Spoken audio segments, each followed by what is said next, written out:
Меси, вратарят на Ливърпул.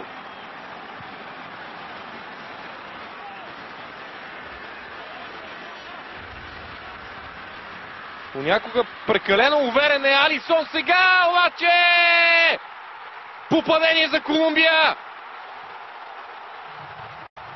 Даниел Муньос изравнява резултата.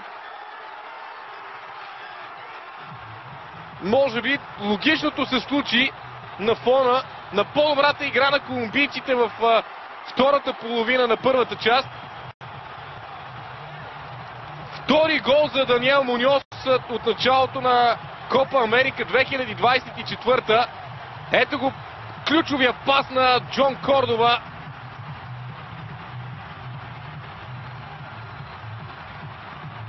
Не бяха синхронизирани действията, по-скоро позиционирането на защитниците на Бразилия.